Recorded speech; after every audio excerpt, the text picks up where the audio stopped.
Jnanam paramam dheyam. Knowledge is supreme.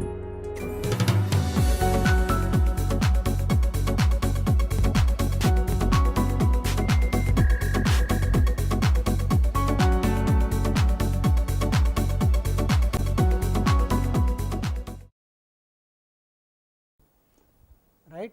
So, let us start doing it in Rn. For Rn, two vectors v and w, their dot product, you can define it as, if you treat v as a column vector, it is n cross 1. If you write it as transpose is 1 cross n multiplied by another, what your answer will be 1 cross 1, the scalar. So, the dot product of v and w is defined as v transpose w, the product of as matrices, or it is same as v1 w1 plus v2 w2 plus dot dot dot vn wn, either way. So, this is the matrix form, this is the algebraic form, and this is the expanded form of the dot product, okay, in Rn. This dot product normally is also instead of, sometimes dot is not very visible. So, one writes it as this bracket, angled bracket. So, this is called the inner product between v and w. So, dot product in general settings is called inner product, and that same terminology goes over when you have some abstract spaces also. Okay. So, we are getting out of the standard terminology of R2, R3 and making a general terminology and general definitions. So, dot product in Rn is also called inner product. So, obvious property that inner product is always v comma v, right. Inner product of v with itself is always non negative, right, and it is 0. When it will be 0, it is vi square, sum of squares is equal to 0, that means each vi must be equal to 0. So, it is 0 if and only if the vector v is 0, is okay, right. So, this is also called the norm or the length of this vector, right. In the magnitude in R2 and R3, we start calling it as the norm of the vector, or you can also call the length of that vector. So, what is that? That v inner product v with v, that gives you sigma vi square root, right. So, when we say two vectors are orthogonal in Rn, are mutually orthogonal if the dot product or the inner product between them is equal to 0. Same definition carried over now. See, if v is perpendicular to w, then w also is perpendicular to v, because this multiplication is commutative, right. Whether you write inner product v with w, dot product with v and w, that is same as dot product of w with v. So, it does not matter. So, this is asymmetric, v perpendicular to w is same as w perpendicular to v. Here are some things which I think will not prove them, we will just assume. This is what is called Cauchy-Schwarz inequality. You must have proved it in R2 and R3, as a same proof actually continues. If you go back and look at the same proof, it continues, namely that the absolute value of the dot product of v and w is less than the, because essentially the formula comes, this is equal to norm v cos theta, right, and absolute value of cos, same relation actually is valid, you can define. But here in Rn, you first prove this and then define angle. See, this is not in R2 and R3, this is not proved using cos theta, okay, because we do not know what is theta, how to define the angle in Rn given. So, for you first prove this. So, if it is less than or equal to, it is equal to multiplied by something, right. If you want to write equality, that equality, that thing you call as cos theta. So, that is how theta is defined. So, this divided by this is called cos of the angle between those two vectors in Rn, okay. We are not going to do that. So, what I am saying is a proof of this without going to theta can be given, without the notion of angle it can be given. Triangle inequality, this follows from Cauchy-Schwarz actually, right. If you write this as a square open out, then this follows. Will not, I am just indicating some proofs of that, because some of you may be keen to know what is a proof, but for examination point of view we are not including the proofs of this, okay. We are just you are going to use these things, and Pythagoras theorem, right, if two are perpendicular, a plus b square is equal to a square plus b square. So, that essentially holds, right. So, I have said proof is self study or self enrichment, I would call it. If you want to know really how it works, then try to read a proof. Okay. Right. So, let us now formally define what is orthonormal basis. Okay. So, given a set S V1, V2, Vk, a set of vectors in Rn, we say that this forms a orthogonal set if J is perpendicular to VL whenever J is not equal to L. Any two of them distinct ones are perpendicular to each other, right. One of the vectors may be 0, we are not saying all are non-zero, the 0 vector will be perpendicular to everything, you can say that way, right. And say orthonormal, orthogonality is different from orthogonal essentially. Orthogonal is perpendicular to each other, and orthonormal says not only it is orthogonal, something more, the norm of each vector is 1, magnitude is equal to 1. So, it is something more than being orthogonal, and as a consequence of this, because norm of each vector is 1, 0 cannot appear in a orthonormal set. In a orthonormal set, 0 cannot be a member, because magnitude is 1. If there is a vector 0, then its magnitude is 0. So, if a set of vectors is orthonormal, then 0 cannot be a member of that, be sure of that, right. So, definition of a orthonormal basis, a basis V1, V2, Vk of a vector space V in Rn is called orthonormal basis if this forms a orthonormal set. That means, it is a basis, right, like every vector is a linear combination, plus added property, length of each vector is equal to 1, and any two of them are perpendicular to each other when they are distinct. Then we say it is a orthonormal basis, and advantage I have already showed you.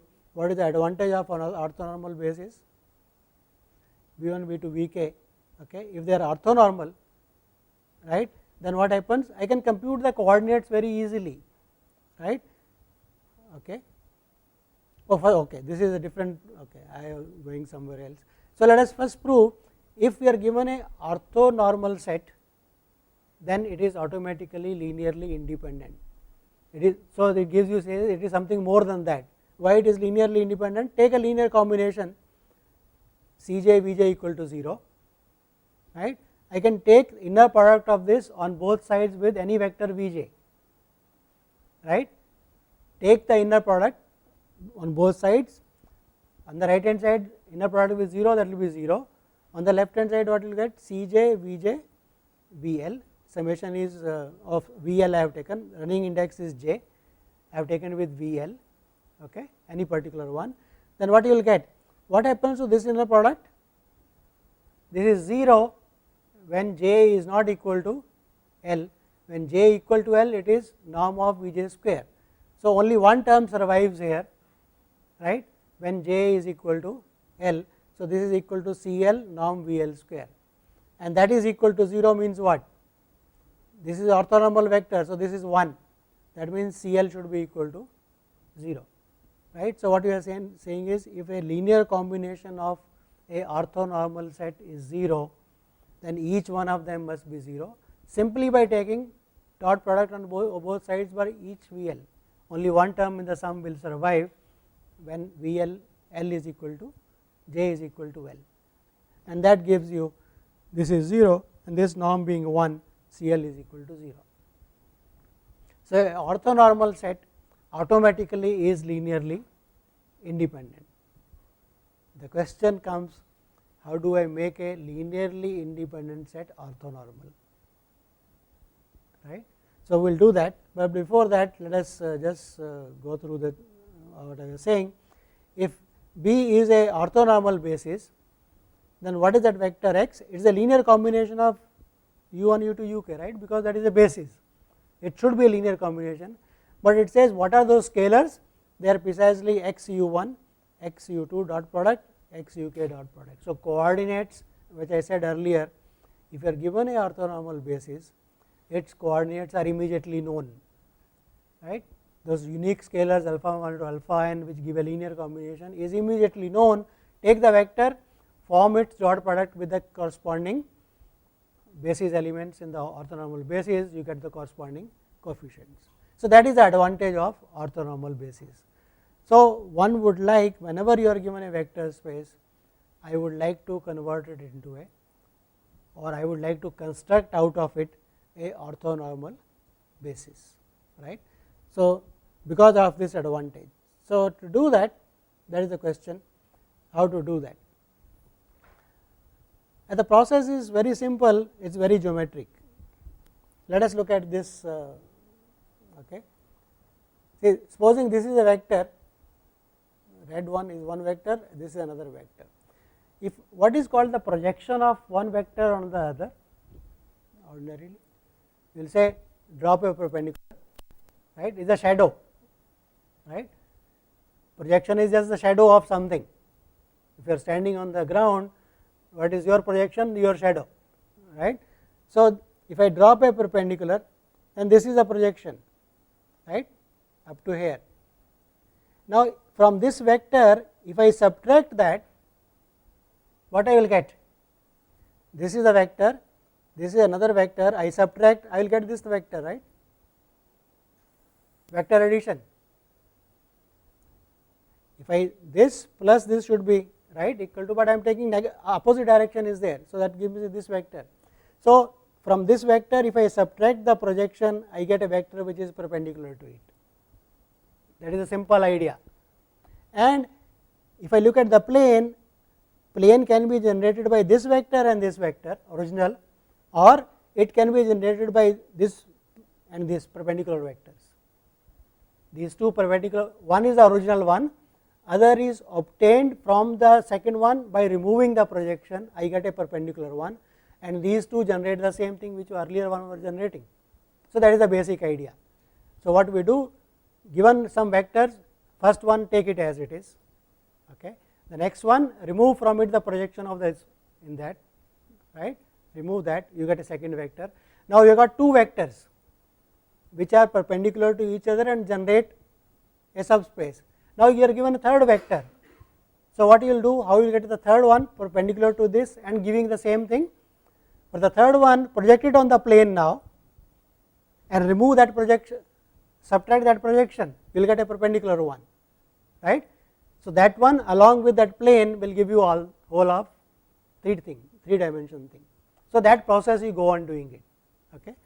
I just wanted to show you something, right. So, here it only give, not only it gives you, it gives this, what is this vector, this is 2 comma 10. So, this gives you A is 2 comma 10, right, B is 8 comma 2. So, it gives you B, and it tells you what is the projection.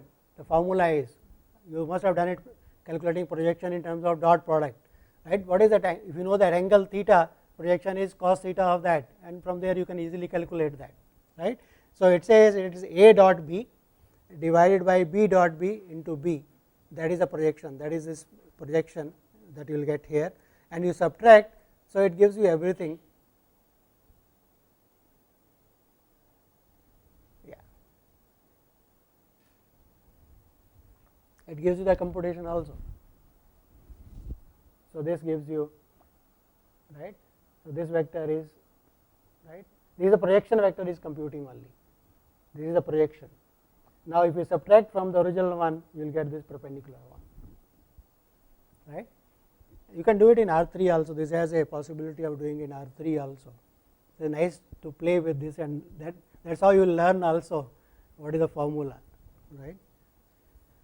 So, here is what we do. Suppose you are given, what we start with is, given a vector space, start with a basis of it, because eventually when you want to convert something into orthonormal, that is going to be linearly independent anyway, right, and we know how to construct basis of a vector space. So, start with a basis, right.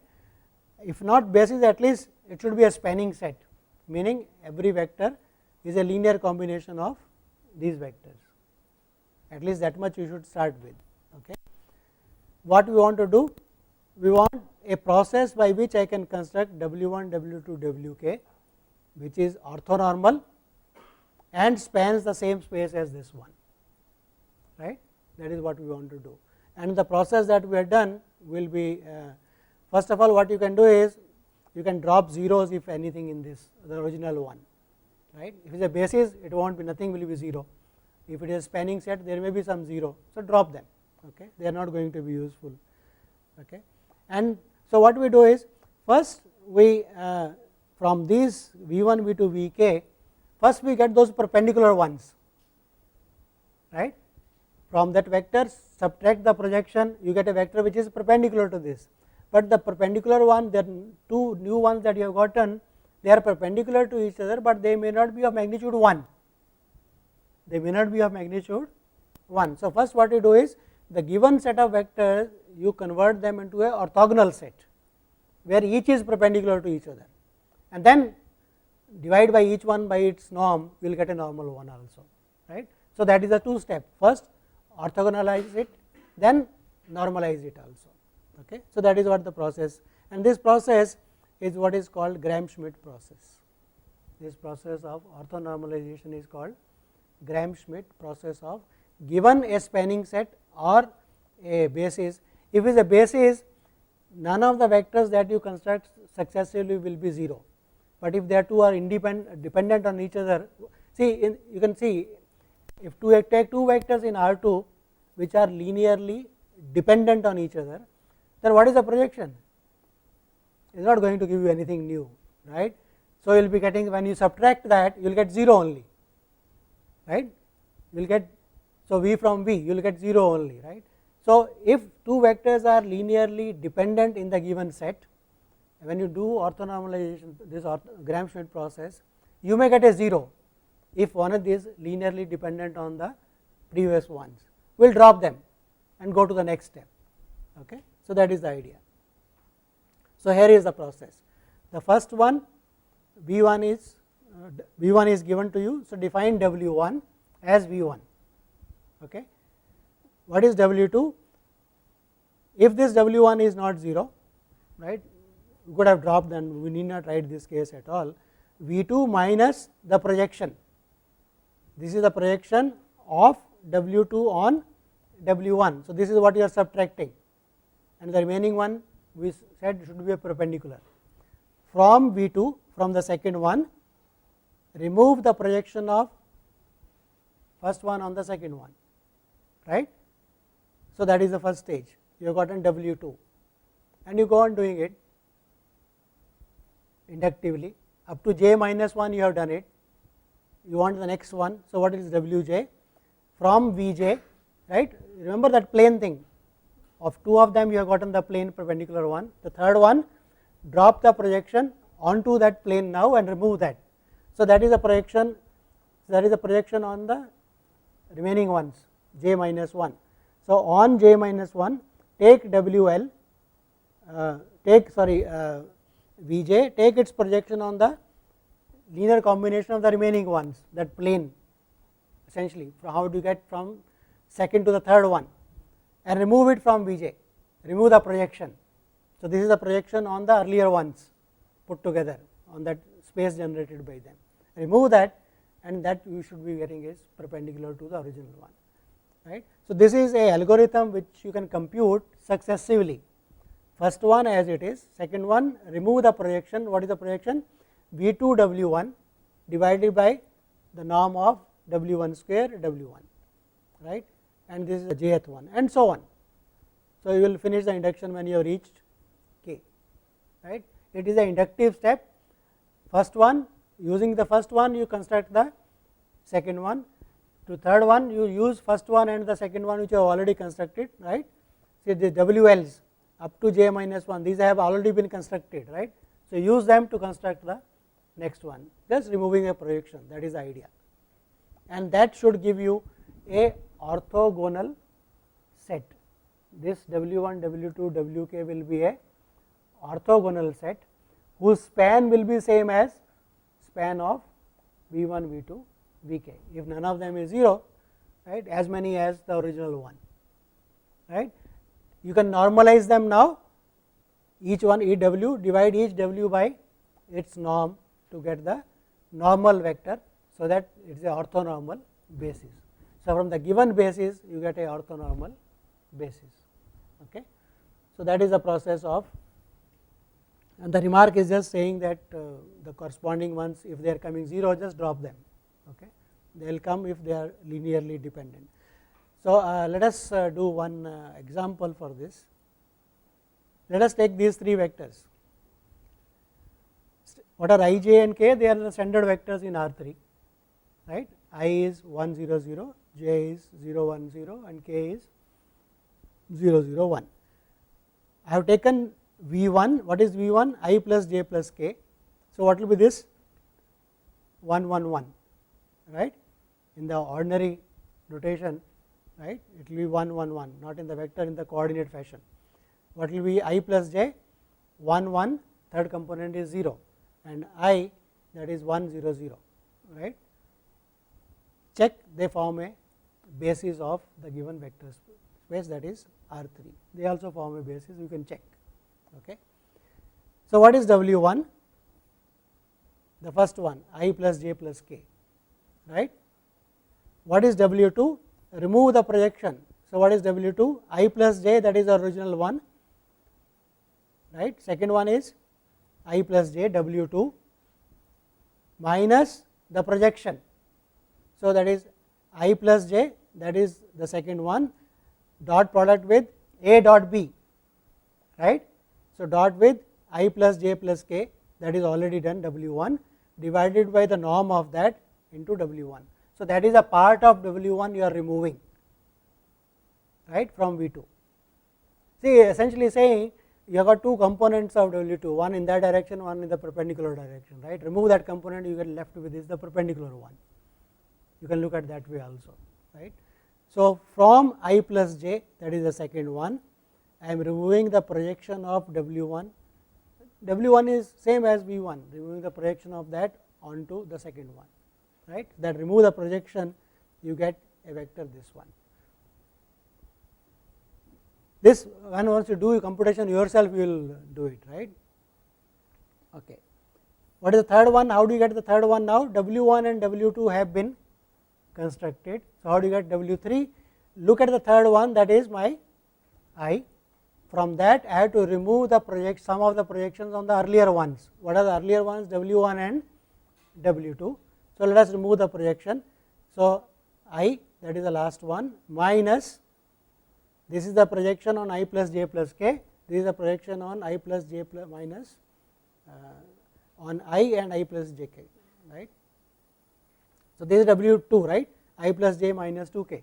So, W1 and W2, for W1 and W2, remove those projections, the 2 terms, and what you get is, if everything is written correctly, I minus j by 2. So, from V1, V2, V3, we got W1, W2, W3. Claim is these 3 are mutually orthogonal, right. What is the dot product of this with this? You can check, that should come out 0 if everything is okay. Okay. And now normalize them, W1, W2 and W3, normalize them, you get a orthonormal basis. So, process is clear. So, I am just given you a simple example, try to, you can note it down if this, and try to work out yourself what is the orthonormal basis, and check when I put the slides on the Moodle, check whether my computation is okay or not. If wrong, let me know, there is some typo in your thing. Okay. It will give you also a practice of doing things. Okay. So, it is clear how everybody, how do you get the orthonormal basis? Given a linearly independent set, let us assume that you are given a linearly independent set, which is a basis. If not, you can still do the process. At some stage your W will become 0. So, drop that as if it is not there and go to the next one. So, let us assume you have got linearly independent set, which is a basis V1, V2, Vk. First one, W1 is same as V1, start with any one of them you like. Okay. W2, look at V2, from that remove the projection of V1 or W1, you have already constructed W1. So, remove the projection of W1. what you get is W2. W3 from V3, remove the projection of V3 on W1 and also on W2, sum of the two, remove that, you will get another one, and go on doing this process. That will give you orthogonal set, then normalize each one of them to get a orthonormal basis. Okay. So, another one, another solution. Okay. So, here is something theory, it is not difficult. So, let us go through the proof. It says if U1, U2, UK is a orthonormal set, not necessarily a basis, it may not be a, it is just a orthonormal set. Okay. Then it says that the magnitude of that is always bigger than or equal to the dot product of U with each one of them, and equality comes when this becomes a orthonormal basis. Okay. So, okay, I do not want to say something more which later on it gets related with something called Fourier coefficients. Those of you do electrical engineering or something on Fourier series, you will see that these things come again, they will hit you again somewhere in some other form. There also it is called Bessel's inequality and Parseval's identity, Fourier coefficients will come. Okay. So, this is related with something. So, basically at present what we are saying is take a vector V naught, I want to show this. So, take any particular vector V naught. Okay. So, that will be a linear combination, and what is a linear combination? So, let us define V naught to be this linear combination on the right hand side, right, and take the dot product. The dot product when you expand using linearity will come out to be equal to this, right. Here if you drop this, there is sum of two squares, this side is a sum of two square terms, right. If I drop one of them, we will get bigger than or equal to, that is that nothing more than that. Basically what we are saying is these ULs are mutually orthogonal, right. So, look at this and expand. So, what will happen in this thing? V, see this is a sum. So, it will be V UL square minus this square, that is equal to 0, and then you expand, okay, you will get norm V square is equal to this, and drop one of them. It is just writing using the fact that they are orthogonal, nothing more than that. So, write and you will get it yourself, that is better. Okay. So, equality holds when it becomes a orthonormal basis in the, right. So, I think we will continue next time about this identity a bit. Basically the idea is, given a basis of a vector space, how to make it a orthonormal basis, and the importance of that lies in the fact that coordinates are immediately known, and the process is the Gram-Schmidt orthonormalization process, right. So, we will continue next time. Thank you.